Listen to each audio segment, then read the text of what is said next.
नमस्कार, माझं नाव प्रगत लोके आणि आपल्या पॉडकास्ट चॅनलवरती आजपर्यंत आपण बऱ्याच दिग्गजांशी गप्पा मारल्या.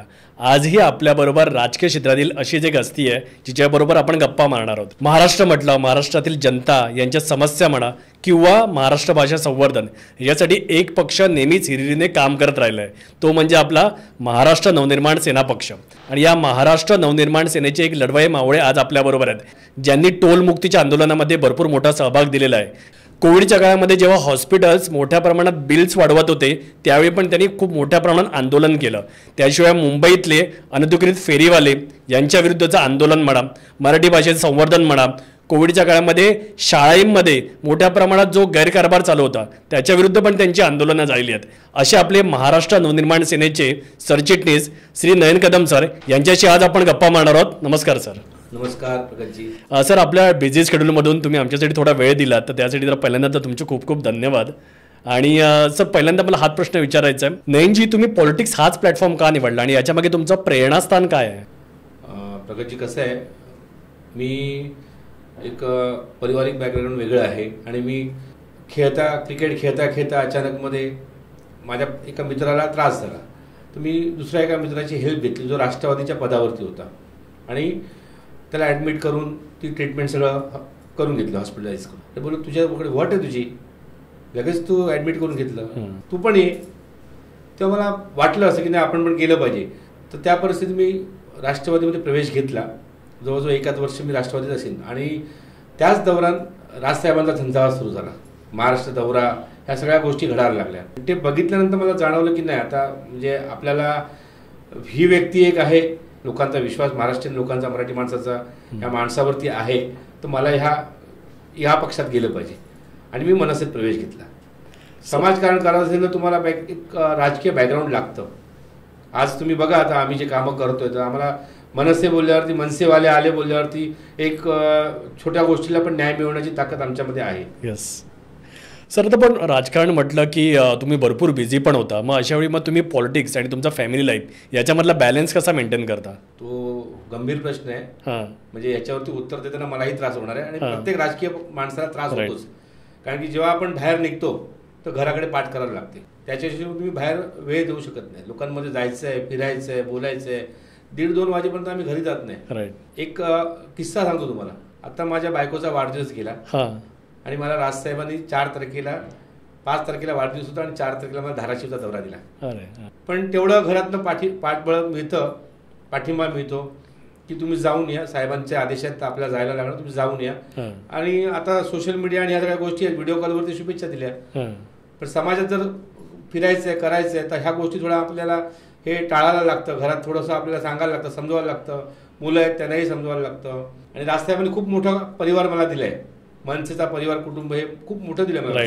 सर बघा, आता काही वर्षांपूर्वी जगामध्ये एवढी मोठी आपत्ती आली आणि महाराष्ट्रावरती पण आली, ओके, आणि ती म्हणजे कोविड. आणि कोविडच्या काळामध्ये जर भरपूर समस्या निर्माण झाल्या, म्हणजे हेल्थकेअरच्या समस्या म्हणा किंवा काही, तर त्यावेळी जनता तुमच्याकडे कोणकोणत्या समस्या घेऊन येत होती आणि त्याच्यावरती तुम्ही कशी ॲक्शन घेतलीत? सर, कोविड विषय म्हणजे खूप गंभीर विषय आहे.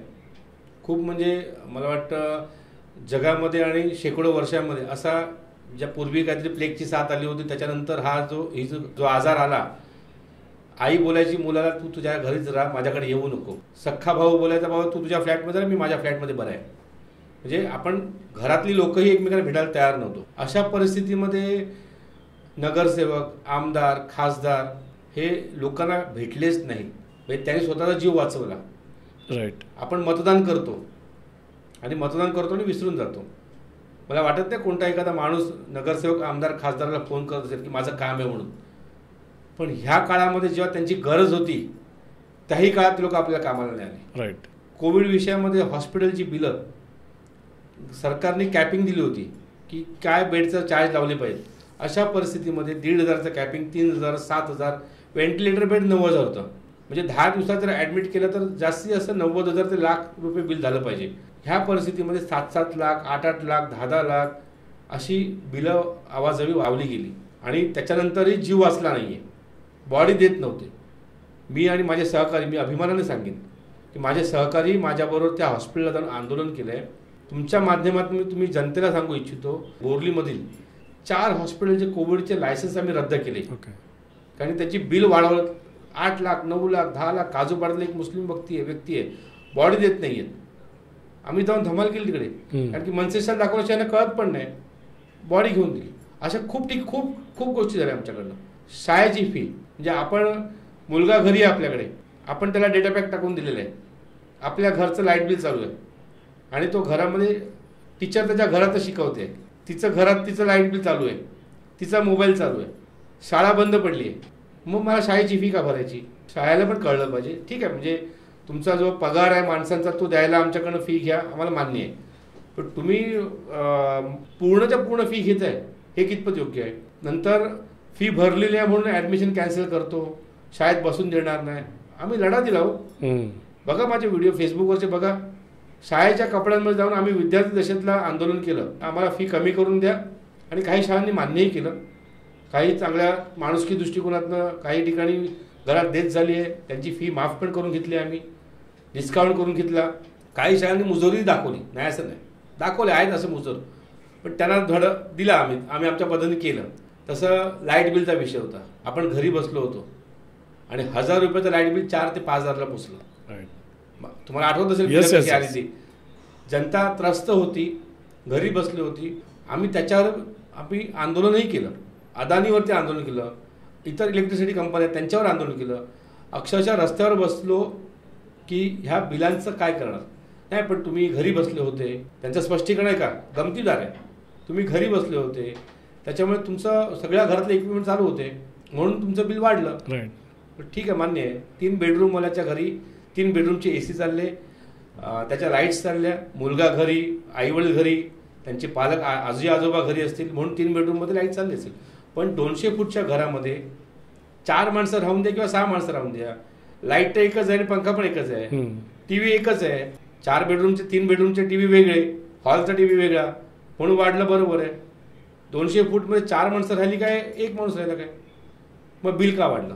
आम्ही त्यांना रस्त्यावरती बसून त्यांच्याशी चर्चा केलेली आणि ऐन दिवाळीमध्ये त्यांची वीज कापली. अशा राजननगर, काजूपाडा, देवीपाडा अशा परिसरातनं आमच्याकडे तक्रारी यायला लागल्या की आमची वीज कापतात. पैसे भरणार कुठनं? पगारच नाही मिळाला तर पैसे कुठनं भरणार? मग त्यांनाही तेव्हा धडा दिला, दणका द्यायलाच लागतो. म्हणजे कसं आहे, मनसेवाले करतात, असं करतात, तसं करतात, पण हे केल्याशिवाय ते ऐकत पण नाही ना. राईट. थोडी तरी तुम्हाला माणुसकी पाहिजे की दिवाळी आलेली आहे, सणसुदी आहे आणि अशा टायमाला आम्ही लाईट कापतो. त्यांना कापून दिली नाही, परत रिकनेक्शन करून घेतलं. अरे वा, हे करायला लागतं आम्हाला. पण नयनजी, तुम्ही या आपल्या मागाठाणे विधानसभा क्षेत्रामध्ये कधीपासून ऍक्टिव्ह आहात? मी बोर्ली विधानसभा लढलो होतो आणि नंतर मग मागाठाणे विधानसभेमध्ये आमचे जे जुने सहकारी ते निघून गेले. मग साहेबांनी मला, राजसाहेबांनी सांगितलं की तू मागाठाण्यात लढ, आणि 19च्या इलेक्शनच्या 1-2 महिने अगोदरच मी मागाठाण्यामध्ये कामाला लागलो. ओके. पण कसं आहे, माझं कार्यक्षेत्र बोरली, विधानसभा हे नाही, बोरली. त्याच्यात काजूपाडा पण येतं, देवीपाडा येतो, टाटा पॉवर येतो, अशोकवन येतं, म्हणजे हा आमचा पूर्ण पट्टा आहे. त्याच्यामुळे तिकडे मला काही जास्त वेळ लागला नाही ऍक्टिव्ह व्हायला किंवा तिकडे लोकांच्या मध्ये जाण्यासाठी. विधानसभा त्या टायमाला नवीन असल्यामुळे थोडा मला हे त्रास झाला की लोकांपर्यंत पोहोचण्याचा रीच. ठाकूर विलेजमध्ये काही बिल्डिंग्स आहेत, तिकडे जायला मिळत नाही, सोसायटीवाले प्रचार करून देत नाहीत मोठ्या सोसायटीमध्ये, तर थोडा तो त्रास झाला. पण आज 5 वर्षानंतर हे इलेक्शन हे खूप महत्त्वाचं इलेक्शन. नयनजी, आता मागाठाणे विधानसभा क्षेत्रातील समस्यांबद्दल थोडं बोलाल का? मी जनतेला नेहमी प्रश्न विचारतो की तुम्ही मतदान का करता, कारण की तुमच्या समस्या अजून त्याच आहेत. 10 वर्ष एक आमदार आता काम करतोय, सरकार त्यांचंच. पहिला उद्धव ठाकरे मुख्यमंत्री होते तेव्हाही ते आमदार होते, मग देवेंद्र फडणवीस तेव्हाही ते आमदार, एकनाथ शिंदे तेव्हाही ते आमदार, म्हणजे जे सत्ता बदल झाला तरी पण आमदार तेच आहेत. मग अशा परिस्थितीमध्ये जनतेचे प्रश्न अजून संपले का नाहीत? अजूनही काही ठिकाणी पाण्याची समस्या आहे. केतकीपाडा असेल, हनुमान टेकडी असेल, रावलपाडा आहे, दामोनगर, जानूपाडा, अशा ठिकाणी अजूनही पाणी मिळत नाहीये. मुंबईत राहून पाणी मिळत नाहीये. विजेचा त्रास आहे. नॅशनल पार्कच्या आदिवासी पाड्यामध्ये अजून वीज नाहीये. ठाकूर विलेजमध्ये पार्किंगची समस्या, फेरीवाल्यांच्या समस्या, अशा नाना विविध समस्या अजूनही आहेत. एसआरएचा प्रश्न तर एवढा आहे की विचारू नका. एसआरएच्या प्रश्नावरती देवीपाड्यामध्ये तिकडे आपली कमिटी जिंकून आली. जवळजवळ 7 ते 5 वर्ष भाडं मिळालं नव्हतं. 29 करोड भाडं मिळवून दिले पुढचं. ही खूप मोठी गोष्ट आहे. आमदार फक्त आश्वासन देत आहेत, झोपा काढतायत. आता दिवाळीमध्ये मला वाटतं 40 ते 45 करोड भाडं मागचं ते मिळेल आणि दिवाळीनंतर काम चालू होईल. म्हणजे हे जर आमदारांनी विचार केला तर हे कधीही होऊ शकतं. 120 फुटी रोडचा प्रश्न आहे. ठाकूर आणि सिंग इस्टेटच्या मध्ये जो जॉईंट होणार नवीन, तिकडचे 340 घर बाधित आहेत. ह्यांना टोलवाटोलीचीच उत्तरं मिळतात, त्यांचं उत्तर अजून मिळत नाहीये. तुम्ही पेपर्स द्या, आम्ही बघू पुढे करा, मी आहे ना, घाबरू नका, बिंदास, अशी उत्तरं मिळतात. पण काम काय होत नाहीये. त्यांना जर बाजूला शिफ्टिंग दिली तर ते का नाही राहणार? बाजूला मोठे मोठे प्रकल्प चालू आहेत, तिकडे त्यांना घर द्यावं, गव्हर्नमेंटने त्यांचे पैसे घरांचे द्यावे किंवा त्यांना चांगला मोबदला द्यावा. जसं समृद्धी महामार्गाला मिळाला आहे, सेलिंगसाठी मोबदला मिळाला, तसा द्यावा त्यांना मोबदला चांगला. पण ते काय ह्यांच्याकडनं होत नाहीये. राईट. हे सगळ्या गोष्टी आपल्याला घ्याव्या लागतील. नाही, आपण नॅशनल पार्कमध्ये फिरायला तर जातो, पण या नॅशनल पार्कमध्ये जे आदिवासी पाडे आहेत तर तिकडे आज मूलभूत सुविधा पण नाहीत. तुमच्यामध्ये त्याला कोण कारणीभूत आहे? सरकार. इच्छाशक्ती पाहिजे ना. तुम्हाला आठवण करून देतो मागची, की राजसाहेबांना ब्ल्यू प्रिंटवरती प्रश्न खूप विचारले गेले, आठवत असेल तुम्हाला? ब्ल्यू प्रिंट कुठे आहे, ब्ल्यू प्रिंट कुठे आहे? पण लोकांनी ती ब्ल्यू प्रिंट बघितली का? जनतेने, मीडियाने ती ब्ल्यू प्रिंट बघितली का? पहिला विषय आहे तो नॅशनल पार्क. राईट. कारण की अख्ख्या मुंबईसाठी तो ऑक्सिजन आहे. राजसाहेब नेहमी बोलतात, सेंट्रल पार्क जसं अमेरिकेचं उदाहरण देतात तसं ते त्याच्या काही कितीतरी पट मोठं हे नॅशनल पार्क आहे आणि पूर्ण शहराच्या मध्ये आहे आणि त्याच्यात माघाटणी विधानसभेमध्ये. तिकडे आतमध्ये जर कानेरी गुंफा आहेत, हेरिटेज आहे पूर्ण ते. त्याला आपण पर्यावरण सगळ्यांचा समतोल साधून तुम्ही करू शकता. या आदिवासी पाड्यांना तिथे रूम बांधून द्या. जसं आता तुम्ही पार्किंग बांधले बाजूला, तर ह्यांनाही द्या कॉटेज बांधून, त्यांना तिकडे जॉब उपलब्ध करून द्या. त्यांना तुम्ही मध्ये चांदिवली किंवा मानखूर अशा ठिकाणी शिफ्टिंग देताय, त्यांना द्या ना तिकडे काम, रोजगारही मिळेल. त्यांचंच हे वैभव आहे. जंगल म्हणजे कोण? आदिवासी आणि जंगल समीकरणच आहे. त्यांना तुम्ही शहरात टाकताय, त्यांच्याकडे नोकरी नाही मिळणार, ते सुशिक्षित नाहीये, शिकलेले नाहीयेत, त्यांना तिथेच नोकरी द्या, राहायची व्यवस्था करून द्या, सगळं व्यवस्थित होईल. आणि लोकांना पर्यावरण म्हणजे आतमध्ये फिरून वॉकिंग, त्यांना आतमध्ये कानेरी गुंफा बघायला द्या. खूप चांगल्यापणे हा नॅशनल पार्कचा परिसर आपण चांगला वाढवू शकतो. त्यांना पर्यावरणाच्या दृष्टीने आणि पर्यटनाच्या दृष्टीने खूप चांगलं करू शकतो तिकडे. पण करायची इच्छा पाहिजे, इच्छाशक्ती पाहिजे. फक्त आर्थिक गणित जमवून जिंकणार आणि बाकीच्या समस्यांवरती दुर्लक्ष करणार, जनतेला कळलं पाहिजे ही गोष्ट. Right sir. मुंबईचा अजून एक जिव्हाळ्याचा प्रश्न म्हणजे टोलमुक्ती. आता महाराष्ट्र निर्माण सेनेने एवढं मोठं आंदोलन केलं टोलमुक्तीसाठी आणि आत्ताच मुंबईतील 5 टोलनाक्यावरचे टोल माफ झालेत. तर यामध्ये तुम्ही जो लढा दिलात, तुमच्या सहकार्याने जो लढा दिला, तर त्याच्याबद्दल आम्हाला ऐकून घ्यायला आवडेल. बरा विषय विचारला तुम्ही. कारण की मुंबई महाराष्ट्रामध्ये हे राजकीय विरोधक टोलचा झोल बोंबाबोंब करायचे, बरोबर ना? Yes yes. टोलचा झोल आज संपला, उघड झाला. तर मनसेने केला असता तर बंद करायच्या मागे नसते लागले. राईट. जनता ना ते राजकीय आणि मीडियामध्ये जे येतं ना तेवढंच बघते आणि तेही बोंबाबोंब करतात की टोलचा झोल. अरे टोलचा झोल बंद करा म्हणून मनसे 2012 पासून मागे लागलेली आहे. त्याच्यानंतर 65 ते 67 टोल बंद झाले. उदाहरणार्थ आरेमध्ये टोल घ्यायचे, तो टोलच नाही कधी, ते पैसे बंद झाले. तुम्हाला आठवत असेल तर गायमुख ठाण्याच्या पुढे जाताना तिथे मध्ये एक टोल लागला होता, तो बंद झाला. पनवेलच्या इथे नवी मुंबई पुढे एक टोल लागला होता, तो बंद झाला. असे महाराष्ट्रातले 65 टोल बंद झाले आणि आता मुंबईचा टोल बंद झाला. म्हणजे जनतेला हे माहिती आहे की ह्याच्यावरती एकाही राजकीय पक्षांनी आणि राजकीय कार्यकर्त्यांनी केस घेतली नाही किंवा आंदोलन केलं नाही, फक्त केलं मनसेने. मनसेचा महाराष्ट्र सैनिक रस्त्यावर उतरलाय, टोल फुटले आहेत, ते करायला लागतं. मी मगाशी पण बोललो की आंदोलनाला स्वरूप गंभीर दिलं तरच सरकार ह्याच्यावरती लक्ष घालते. लोक जाताना आमच्याकडे झेंडे मागायचे टोलवरतून, तुमचा झेंडा द्या ना म्हणजे आम्हाला टोल माफी मिळेल. हे केलं म्हणून आज पूर्ण टोल माफ झाले लहान गाड्यांना. खरंच म्हणजे हा राजसाहेबांचा विजय आहे. त्यांना माहिती आहे की ह्याच्यात झोल होतोय. त्याच्यात पण सरकारने गंमत केली होती. टोलचं नाव काढून मुंबई एंट्री पॉईंट दिलं होतं ह्या 5 टोल नाक्याला. MEP मुंबई एंट्री पॉईंट, म्हणजे टोल संपला आणि मुंबईमध्ये एंट्री करायचे आम्ही पैसे घेतोय, तेही आज बंद झाले. सरकारचा चांगला निर्णय, त्याचं मी स्वागत करतो. पण विजय हा नक्कीच राजसाहेबांचा आहे. Yes yes. कारण की एकट्या माणसांनी टोल विषय धरून धरला आणि आम्ही महाराष्ट्राने ह्यात आंदोलन करत बसले, केसेस घेत बसले. नयनजी, आपल्या मागाठाणे विधानसभेबद्दलचं तुमचं विजन काय आहे? मागाठाणे विधानसभेचं विजन मी मगाशी पण तुम्हाला काही गोष्टी मांडल्या याच्यामध्ये आधीच्या ह्याच्यात. काय आहे की केतकीपाडा टोल नाक्याच्या बाजूला, तिथून तर समतानगरच्या पुढे नरसीपाडा इथपर्यंत ही मागाठाणे विधानसभा जाते. म्हणजे हायवेची डावी बाजू संपूर्ण, म्हणजे आज घुसा परत बाहेर या केतकीपाड्यात, मग रावळपाड्यात आज जा, परत बाहेर या, अशोकवन, शांतीवन, काजूपाडा आज जा, परत नॅशनल पार्क येतं, तिकडनं परत आज जा कुलूपाडी रहेजा, तिकडनं मग देवीपाडा, तिकडनं पुढे परत बाहेर येऊन ब्रॉडवेच्या बाजूला टाटा पॉवर येतं, मग ब्रॉडवेच्या बाजूने आज जा, तिकडनं ठाकूरले जेल, पुढे दामूपाडा, सिंग इस्टेट, दामूनगर, सिंग इस्टेट, जानूपाडा, असे हे नरसीपाडा, असा एकदम किचकट प्रवास आहे. म्हणजे आत बाहेर एकच असं हे नाहीये. त्याच्यामुळे विजन बोला तर प्रत्येक ठिकाणचं वेगळं विजन आहे. राईट. केतकी पाड्यामध्ये वरती पाण्याची समस्या आहे, त्यांना लाईट नाही आहे काही ठिकाणी, फॉरेस्टचा एरिया येतो. फॉरेस्टचा ह्या एरिया म्हणजे कसं आहे, एका साईडला हायवे आणि बॅक साईडला सर्व अख्ख्या विधानसभेला फॉरेस्ट लँड आहे. म्हणजे दामूनगरमध्ये, जानू पाड्यामध्ये तिथे अजूनही फॉरेस्टच्या समस्या आहेत. त्यांच्या घराच्या शिफ्टिंगचे आहेत. आदिवासी पाड्या नॅशनल पार्कचा आहे, तिकडचा शिफ्टिंगचा प्रश्न आहे. ते करायचंच आहे पण सरकारमध्ये आल्यावरती जेव्हा जागेवर बसेल तेव्हा. Right. Correct. Thakur village hi-fi society आहे, त्यांच्याही समस्या तशाच आहेत. त्यांच्याकडचे जे गार्डन्स आहेत, जेव्हा जोपर्यंत बिल्डिंगची सोसायटी आणि बिल्डर डेव्हलप करत होता तोपर्यंत ते बरोबर होते. आता परिस्थिती वाईट आहे, लाईटही नाही आहे, अंधार आहे. अच्छा. म्हणजे नगरसेवक, आमदार, खासदार जिंकतात पण त्यांना लाईट लावता पण येत नाहीये. तिकडचे रस्ते 120 फुटी रस्ता आणि गाडी जायला जागा एकच आहे. एवढा मोठा रस्ता असून सुद्धा एवढा फेरीवाल्यांनी व्यापून ठेवलाय. त्या फेरीवाल्यांना आपण एका ठिकाणी कुठेतरी फेरीवाला झोन बनवून देऊ शकतो ना चांगल्यापणे. त्यांना फेरीवाला झोन बनवून द्या, म्हणजे रस्ते पण मोकळे होतील, लोकांना त्रास होणार नाही. फेरीवालाही तिकडचा स्थानिक आहे, त्यालाही कुठेतरी व्यवस्थित बसवणं गरजेचं आहे. ह्या सर्व गोष्टी देवीपाड्यामधले SRA चे प्रश्न आहेत. ते SRA चे प्रश्न मी एका SRA मी उतरलो, मगाशी बोललो मी. जवळजवळ पुढच्या 2 वर्षात 29 करोड भाडं, म्हणजे खूप मोठी अमाऊंट आहे. बिल्डरने हात सोडून बाहेर निघून गेले, पळून गेले. आता 29 करोड भाडं मिळालेलं आहे. दिवाळीच्या आधी 45 करोड भाडं मागच्या 5 वर्षात मिळणार आहे. ओके. त्याच्या बाजूला महाकाली प्रकल्प, देवीपाडा SRA, महाकाली प्रकल्प, असे वेगवेगळे प्रकल्प आहेत जे SRAच्या माध्यमातून अटकलेत, ऍग्रीमेंट झाले आहेत, बिल्डर गायब आहेत. त्यांना मार्गी लावण्याचं काम करणं गरजेचं आहे. फॉरेस्टचा आपला नदीचा विषय जो आहे, जंगलातला नॅशनल पार्कचा, त्याला सुशोभीकरण करणं गरजेचं आहे.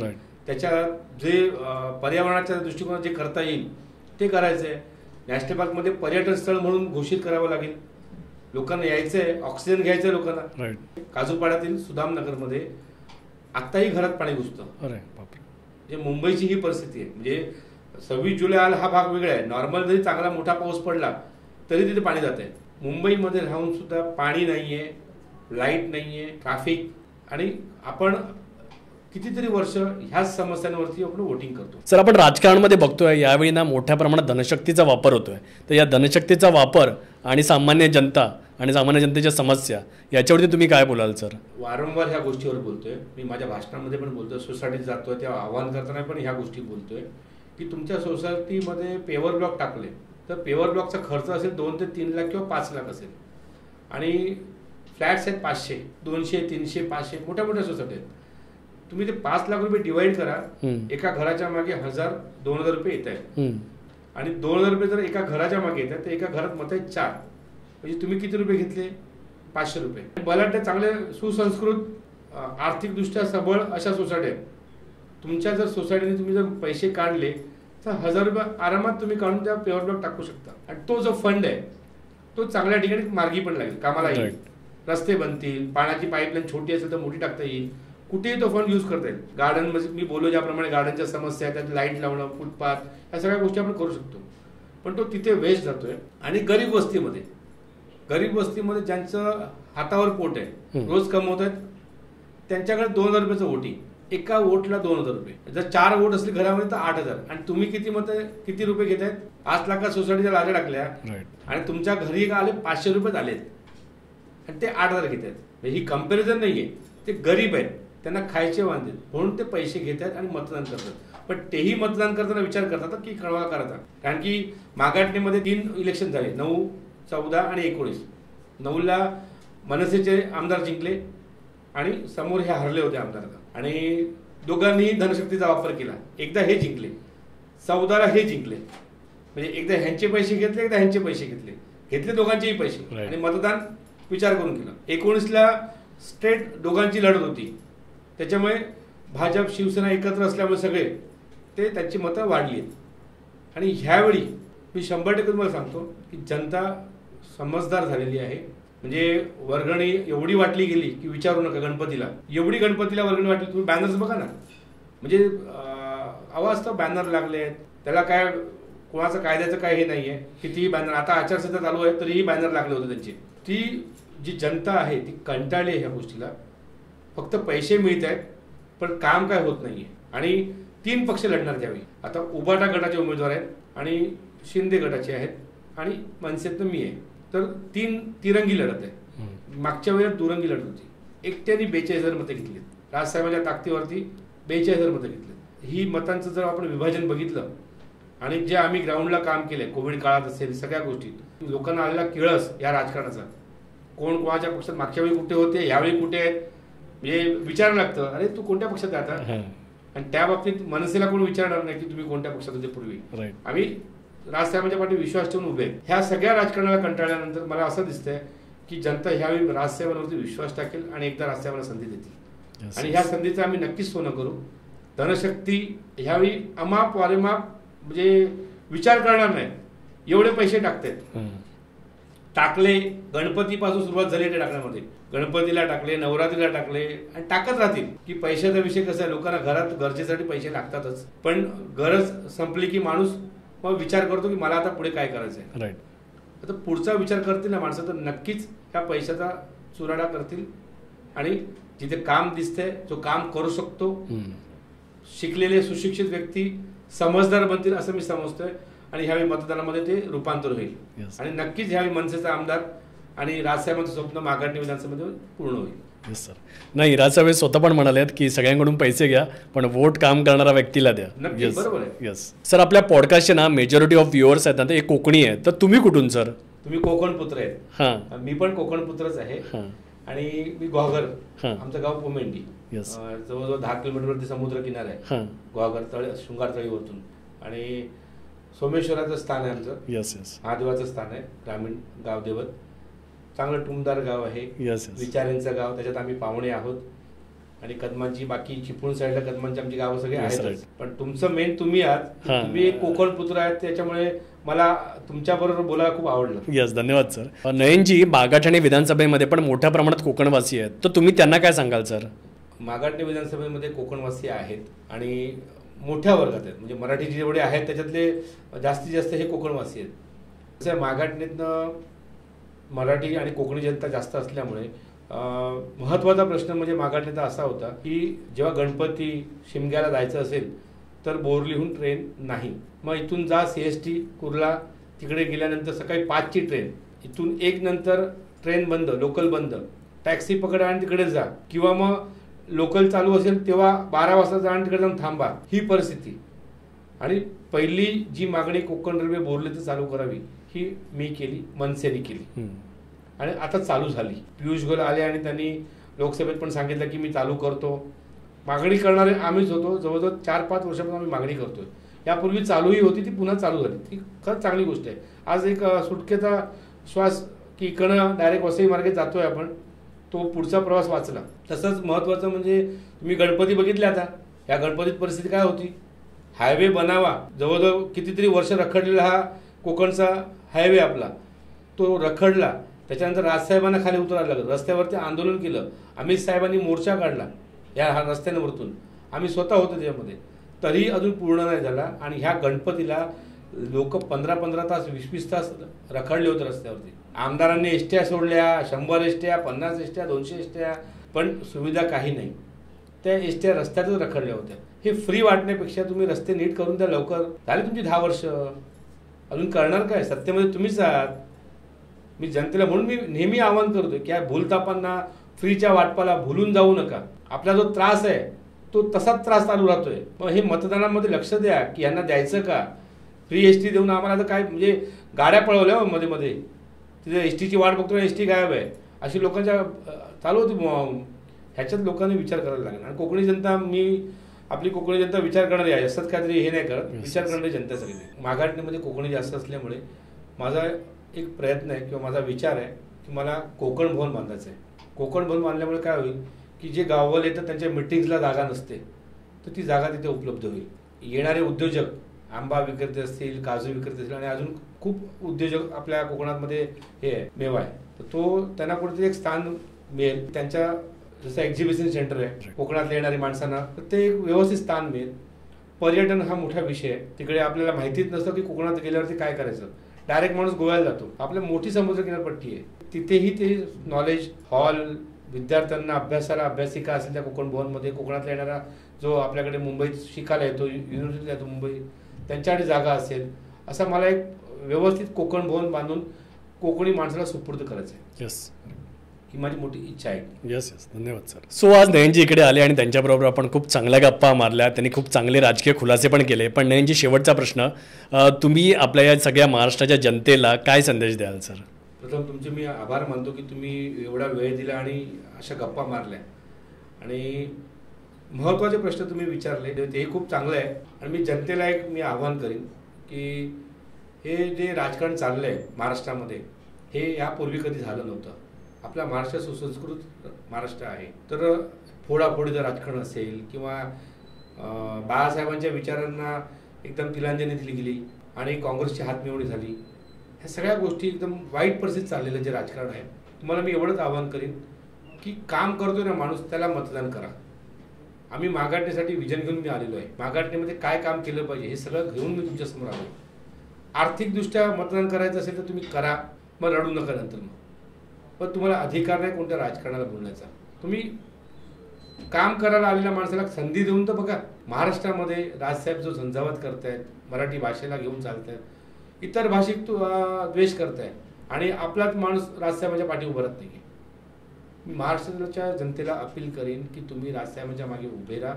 एकदा विश्वास देऊन बघा. पुढे जे राजसाहेबांच्याकडे स्वप्न आहे, विजन आहे, ब्ल्यूप्रिंट आहे, त्याचं इम्प्लिमेंट होईल ह्याची मी खात्री देतो. मागाटणीमध्ये तुमच्यासाठी आम्ही सदैव उभं राहू. आमदार नसताना उभे राहिले आम्ही, तर आमदार झाल्यावरती तुम्ही जेव्हा बोलाल तेव्हा तिथे आम्ही उभं असू, एवढी मी तुम्हाला खात्री देतो. एकदा तुम्ही मनसेला साथ द्या, एकदा मनसेवर विश्वास टाका, एकदा नयन कदमवर विश्वास टाका. नक्कीच आम्ही तुमच्या पाठी उभं राहू, तुमच्या बरोबर उभं राहू. तुम्हाला एवढीच विनंती करतो की मागाटणीसाठी एक कदम नयन कदमसाठी वळवा. नयन कदम सदैव नेहमी तुमच्या बरोबर साथीने उभा राहील, मागे नाही आहे, तुमच्या पुढे उभा राहील आणि तुमच्या कामासाठी उभा राहील. एवढीच विनंती करतो. धन्यवाद. जय हिंद, जय महाराष्ट्र. सर, तुम्ही पण आमच्या पॉडकास्टवरती आला, तर त्यासाठी पुन्हा एकदा तुमचे धन्यवाद आणि तुमच्या पुढच्या राजकीय वाटचालीसाठी तुम्हाला शुभेच्छा सर. धन्यवाद. धन्यवाद सर. येस.